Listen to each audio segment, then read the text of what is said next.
আসসালামু আলাইকুম প্রিয় ষষ্ঠ শ্রেণীর শিক্ষার্থীবৃন্দ, আশা করি সবাই ভালো আছে। তোমাদের সামনে আবার নতুন একটি ভিডিও নিয়ে হাজির হলাম। আজকে আমরা তোমাদের গণিতের অনুশীলনী 1.1 যে এমসিকিউ টাইপ কোশ্চেন বা বহু নির্বাচনী কোশ্চেন আমরা সলভ করব। আমরা ইতিমধ্যে এই অধ্যায়ের মূল বইয়ে যে অঙ্কগুলো ছিল সেগুলো সলভ করেছি। আমরা এই অধ্যায়ের সৃজনশীল অঙ্ক সলভ করেছি, বাকি ছিল শুধু এমসিকিউ। আজকে আমরা 9টা এমসিকিউ নিয়েছি এবং আহ, যে প্রকারে আসতে পারে, তার মানে এই যে 9টা অঙ্ক মানে কিন্তু 9টা প্রকার, তারপরে 9টা টাইপ। এই 9টা টাইপের অঙ্ক আমরা এখানে নিয়েছি এবং আশা করি তোমরা এই যে 9টা প্যাটার্নের অঙ্ক যদি ভালোভাবে বুঝতে পারো, তাহলে এই অধ্যায় থেকে যেভাবেই এমসিকিউ আসুক না কেন তোমরা খুব সহজেই সলভ করতে পারবে ইনশাআল্লাহ। তো চলো শুরু করে যাক। প্রথমে আমাদের 1 নম্বর এমসিকিউ যেটা দিয়েছে সেটা হচ্ছে সার্থক অঙ্ক কয়টি। আমার মনে হয় ইতিমধ্যে প্রশ্নটি পড়ার সাথে সাথেই তোমরা বুঝতে পেরেছো সার্থক অঙ্ক কয়টি। টোটাল অঙ্ক হচ্ছে 10টি, তাই না? তার মধ্যে শূন্য ব্যতীত সবগুলোই সার্থক অঙ্ক, তার মানে শূন্য বাদে বাকি আছে 9টা। তাহলে সার্থক অঙ্ক হবে 9টি। তাহলে অ্যান্সার হবে কত? গ। ওকে। তারপরে আমাদের বলছে 2 নম্বরে কোন সংখ্যায় ব্যবহৃত অঙ্কগুলির মান কিসের উপর নির্ভর করে। তার মানে একটা সংখ্যায় যে ব্যবহৃত যে অঙ্কগুলো, এই অঙ্কগুলোর মান কিসের উপর নির্ভর করবে। দেখো, ধরো আমি এখানে এই যে এখানে কত, ধরো একটা সংখ্যা, এই সংখ্যায় যে আমি অঙ্কগুলো ব্যবহার করেছি, অঙ্কগুলোর মান কিসের উপর নির্ভর করবে বলতো? এই যে 5-এর মানটা তার অবস্থানের উপরে, 5টা কোথায় বসেছে সেই অবস্থানের উপরে তো তার মান নির্ভর করবে। সে যদি একক স্থানে বসতো তাহলে তার মান 5, দশকের স্থানে বসলে 50, শতকের স্থানে বসলে 500।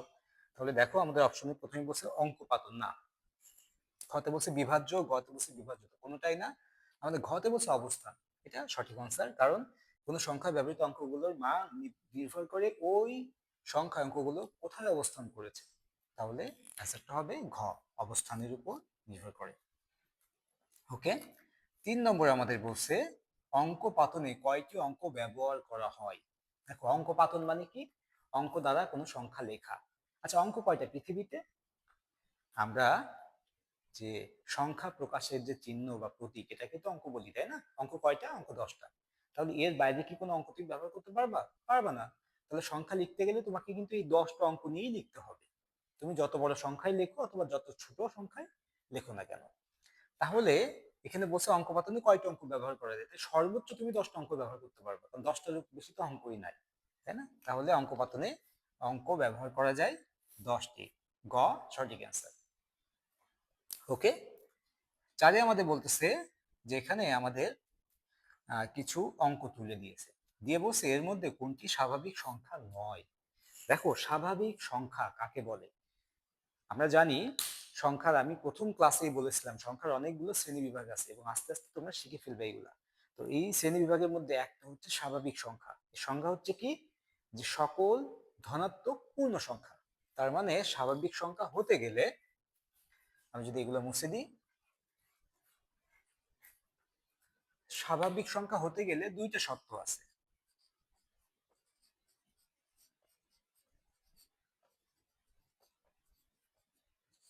শর্ত হচ্ছে 2টা। একটা হচ্ছে কি, ধনাত্মক সংখ্যা হইতে হবে, তাই না?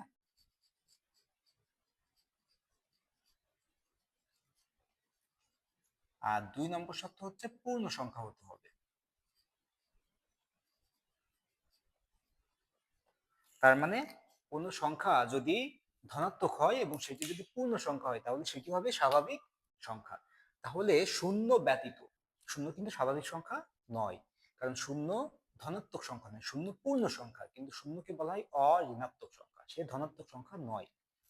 তাহলে শূন্য ব্যতীত যত সংখ্যা আমরা গুনতে পারি, 1 2 3 4 5 6 7 8 9 10, এভাবে তুমি crore crore, million, billion, trillion যত গুনতে পারো, সকল সংখ্যাই হচ্ছে স্বাভাবিক সংখ্যা। কারণ এই সংখ্যাগুলো যেহেতু এক থেকে বড়, তাই না? পূর্ণ সংখ্যা এবং একের থেকে বেশি হয়ে যাচ্ছে, শূন্য থেকে বেশি হয়ে গেলে কি সবগুলো ধনাত্মক, প্লাস শূন্য থেকে কমে গেলে না মাইনাস হয়ে যায়। তাহলে ধনাত্মক হচ্ছে, পূর্ণ সংখ্যা হচ্ছে, তাহলে এই সংখ্যাগুলো হবে স্বাভাবিক সংখ্যা। তাহলে দেখো এখানে এই যতগুলো অঙ্ক আমাদের দিয়েছে, এখানে শূন্য বাদে বাকি সবগুলোই কি হচ্ছে? স্বাভাবিক সংখ্যা। তাহলে স্বাভাবিক সংখ্যা নয় কোনটি? দেখো এখানে শূন্য। তাহলে আমাদের সঠিক অ্যান্সার কোনটি আসতেছে এখানে?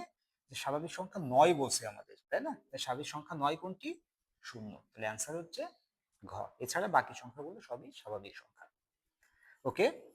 5-এ আমাদের বলছে 4203, মানে 4203, এই যে একটা সংখ্যা দেওয়া আছে, এই সংখ্যাটিতে 2 এর স্থানীয় মান কত?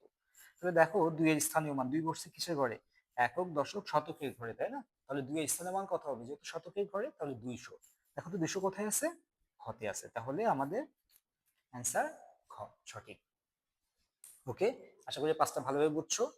এরপরে আমরা 6 নম্বর অঙ্কটা দেখি। 6 নম্বর এমসিকিউতে আমাদের বলছে যে এখানে 5টা অঙ্ক দিয়েছে, তাই না? 3 0 5 2 7 অঙ্কগুলো দ্বারা গঠিত বৃহত্তম সংখ্যা কত? খুবই সহজ। তাহলে বৃহত্তম সংখ্যার ক্ষেত্রে কি, বড় থেকে ছোট করে সাজাইতে হবে।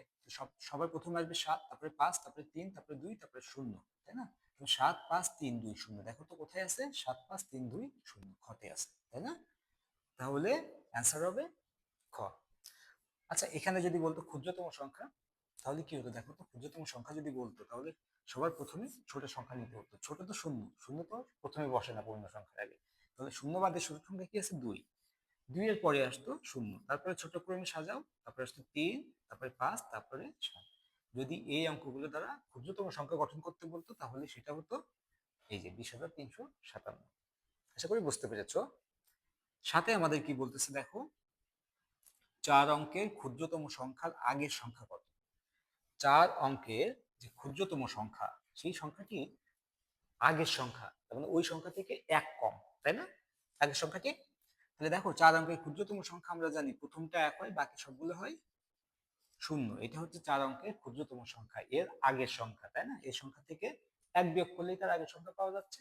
আচ্ছা, যদি আমরা 1 বিয়োগ করি সংখ্যা থেকে, 1 আছে কত হলে 10 হবে, 9 হলে হাতে 1। 1 আছে কত হলে 10 হবে, 9 হলে হাতে 1। 1 আছে কত হলে 10 হবে, 9 হলে হাতে 1। 1 একে মিলে গেলে শূন্য বসে না, মানে 999। এটা বিয়োগ করে করলাম, বিয়োগ না করেও করা যায়। কিভাবে, এখানে আছে 1000, 1000 এর আগের সংখ্যাটি কত, 999। এটা তো অনায়াসে বোঝা যাচ্ছে, তাই না? তাহলে 4 অঙ্কের ক্ষুদ্রতম সংখ্যার আগের সংখ্যাটি কত হবে, 999। আনসার গ।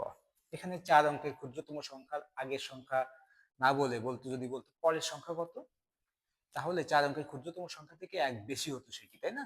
তাহলে সেটি হতো কত, 1001।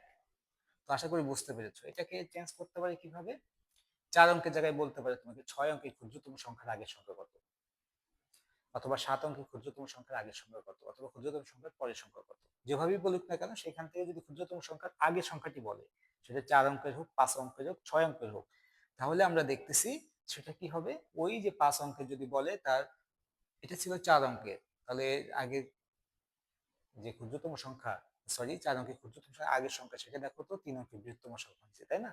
এখন যদি আমাদের বলতো 5 অঙ্কের ক্ষুদ্রতম সংখ্যার আগের সংখ্যাটি কত, তাহলে সেটা হতো 4 অঙ্কের বৃহত্তম সংখ্যা।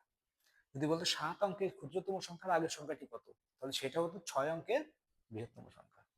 আশা করি বিষয়টা বুঝতে পেরেছো তোমরা। ওকে, এখন আমরা দেখি 8-এ কি বলছে। 8-এ আমাদের বলছে নিচের তথ্যগুলো লক্ষ্য করো। আচ্ছা, কি কি তথ্য দিয়েছে, বলছে 1 বিলিয়ন সমান 10 লক্ষ, তাই না? আচ্ছা, আমরা ইন্টারন্যাশনাল পদ্ধতিতে গণনা কিন্তু অলরেডি শিখে ফেলেছি, তবু আমরা দেখি একক দশক শতক, তারপরে তিনটা হচ্ছে 1 2 3, তিনটা হচ্ছে হাজারের, তারপরে তিনটা হচ্ছে মিলিয়ন, তারপরে যায় বিলিয়ন, তাই না? তারপরে এই তিনটা বিলিয়নের ঘর। আমরা যদি ছকের সাহায্যে দেখি সহজেই, একক দশক শতক, তারপরে এই তিনটা হাজার, এই তিনটা মিলিয়ন, এই তিনটা বিলিয়ন। হাজার,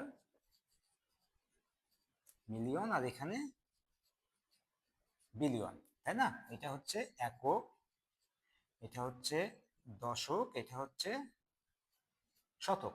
আমাদের বলছে 1 বিলিয়ন সমান 10 লক্ষ, তাই না? 1 বিলিয়ন তার মানে বিলিয়নের ঘরে হবে 1, আর বাকি সবগুলো কি হবে, শূন্য হবে, তাই না? এটাই তো 1 বিলিয়ন, তাই না? এখন দেখি আমরা এটাকে বেশি করে যদি কাউন্ট করে কত আসে, একক দশক শতক হাজার অযুত লক্ষ নিযুত কোটি। তার মানে একক কোটি, দশক কোটি, শতক কোটি, মানে 1 বিলিয়ন সমান কিন্তু 10 লক্ষ নয়, 100 কোটি আসতেছে, তাই না? তাহলে প্রথমটা কাটা। তাহলে খতে আমাদের কি বলছে, তাহলে কতে আমরা পাইছি 1 বিলিয়ন সমান হবে 100 কোটি। তাহলে দেখো গতে কিন্তু ওটাই বলছে যে 100 কোটি সমান 1 বিলিয়ন, মানে 1 বিলিয়ন সমান 100 কোটি। তাহলে গ কিন্তু, সরি 3 কিন্তু ঠিক আছে। খতে আমাদের কি বলছে 1 মিলিয়ন সমান 10 লক্ষ, তাই না? ওকে, আমরা তাহলে মিলিয়নের ঘরে 1 বসাই দিয়ে বাকিগুলো সব শূন্য। এটা হলো কি 1 মিলিয়ন। এবার আমরা কাউন্ট করে দেখি, একক দশক শতক হাজার অযুত লক্ষ নিযুত। লক্ষ এবং নিযুত মিলেই তো লক্ষের ঘর, তাই না? তাহলে আমরা কিন্তু পেয়ে যাচ্ছি এখানে 10 লক্ষ, তাই না? দেখো কমা দিলে কিন্তু তোমরা সহজেই আরো বুঝতে পারবে। তাহলে 1 মিলিয়ন সমান 10 লক্ষ, এটা কিন্তু ঠিক আছে ডাটাটা, তাই না? তাহলে এটাও ঠিক আছে। তাহলে অ্যান্সার হবে 2 এবং 3। তাহলে দেখো তো 2 এবং 3 কোথায় কোথায় আছে? গতে আছে। গতে আছে 2 এবং 3, তাহলে সঠিক অ্যান্সার গ, 2 এবং 3। ওকে, আশা করি বুঝতে পেরেছো। এখান থেকে ঘুরাই দিতে পারি কিভাবে? এখানে দেখো 1 মিলিয়ন আছে, এখানে 2 মিলিয়ন বলতে পারে, 10 মিলিয়ন বলতে পারে, 100 মিলিয়ন বলতে পারে। ওকে, এখানে 1 বিলিয়ন আছে, 2 বিলিয়ন দিতে পারে, 10 বিলিয়ন দিতে পারে, 100 বিলিয়নও দিতে পারে। তোমার কিন্তু এভাবেই কাউন্ট করে বের করতে হবে, এবং এটা যদি মুখস্থ থাকে তাহলে তো আরো সহজ। ধরো 1 বিলিয়ন সমান 100 কোটি, তাহলে 10 বিলিয়ন সমান 100 কোটির সাথে 10 গুণ করে দাও, তাহলে 100 গুণিত 10 কত হচ্ছে? 1000। ওকে, এখন যদি বলতে 100 বিলিয়ন, তাহলে 100 বিলিয়ন সমান 1 বিলিয়ন যেহেতু 100 কোটি, তাহলে 100 বিলিয়ন সমান 100 গুণিত 100 কোটি। আশা করি বুঝতে পেরেছো। তাহলে এইভাবে কিন্তু খুব সহজেই বের করতে পারবে, কারণ পরীক্ষা খাতায় তো এভাবে সব আঁকায় বের করা সম্ভব না। এই জন্য তোমাদের কিছু, যেমন 1 মিলিয়ন সমান 10 লক্ষ, এটা মনে রাখবা, আর 1 বিলিয়ন সমান 100 কোটি, এটা মনে রাখবা। তাহলে কিন্তু এখান থেকে সহজেই বের করতে পারবা। ওকে, 9 আমাদের বলতেছে কি, পাটিগণিতের 10টি প্রতীকের মধ্যে, তার মানে পাটিগণিতে আমরা যে 10টা প্রতীক ব্যবহার করি, 10টা প্রতীককে কি বলে? অঙ্ক, তাই না? আমরা কিন্তু প্রথম ক্লাসে এটা শিখেছি। তাহলে এই যে 10টি প্রতীক ব্যবহার করি, সার্থক অঙ্ক 9টি। এর মধ্যে হ্যাঁ, সার্থক অঙ্ক 9টি, কারণ শূন্য তো সার্থক অঙ্ক নয়। যে 10টা অঙ্ক তার ভিতরে শূন্য বাদে 9টিই থাকে, এই 9টি সার্থক অঙ্ক। তাহলে এক ঠিক। স্বাভাবিক সংখ্যা 10টি। দেখো যে 10টি প্রতীক আমরা ব্যবহার করি, 10টি প্রতীকের মধ্যে আমরা কিন্তু স্বাভাবিক সংখ্যা একটু আগে শিখছি, তাই না? যে শূন্য ব্যতীত ধনাত্মক পূর্ণ সংখ্যা যতগুলো আছে সবগুলোই স্বাভাবিক সংখ্যা, তাহলে শূন্য তো স্বাভাবিক সংখ্যা নয়। তাহলে এই যে আমরা প্রতীক ব্যবহার করতেছি 10টি, তাহলে শূন্য বাদে বাকি থাকে কয়টি? 9টি। যে 9টি হচ্ছে স্বাভাবিক সংখ্যা, কিন্তু আমাদের এখানে বলছে স্বাভাবিক সংখ্যা 10টি, তাহলে এটা নেওয়া যাচ্ছে না, ভুল। ওকে, 3 আমাদের বলছে প্রতীকগুলোকে অঙ্ক বলে। হ্যাঁ, সঠিক, কারণ পাটিগণিতে যে 10টি প্রতীক আমরা ব্যবহার করি এগুলোকে তো অঙ্কই বলে, তাহলে এটাও ঠিক। তাহলে কারেক্ট অ্যান্সার কি? 1 এবং 3। তাহলে দেখো এখানে ক ঠিক আছে, সরি, খ ঠিক আছে, 1 এবং 3। তাহলে আশা করি তোমরা বুঝতে পেরেছো। এই যে 9টা অঙ্ক আমরা শিখলাম, আসলে একটা অঙ্ক শেখা মানে একটা অঙ্ক নয়, এটা আমি বারবার বলি, একটা অঙ্ক শেখা মানে কিন্তু হাজার হাজার অঙ্ক শেখা। মানে এই নিয়মের 1000 অঙ্ক দিলে তুমি পেরে যাবে। তো আমরা চেষ্টা করেছি যে এখান থেকে ইম্পর্টেন্ট দেখে 9টা অঙ্ক নিয়ে আসার, এবং এই 9টা প্যাটার্ন শিখে ফেললাম, মানে এখান থেকে আশা করি যেই ধরনের এমসিকিউ আসুক না কেন তুমি খুব সহজেই পারবে এখান থেকে ইনশাল্লাহ। আর যদি এর পরেও কোনো সমস্যা হয়ে থাকে কোনো অঙ্ক বুঝতে, আমাদেরকে অবশ্যই জানাবা কমেন্ট করে, আমরা সেটা ইনশাল্লাহ নেক্সট ক্লাসে সলভ করে দিব। তো আজকে আমাদের অনুশীলনী 1.1 শেষ। দেখা হবে পরবর্তী অনুশীলনী নিয়ে ইনশাল্লাহ খুব শীঘ্রই। ততদিন ভালো থেকো সবাই। খোদা হাফেজ।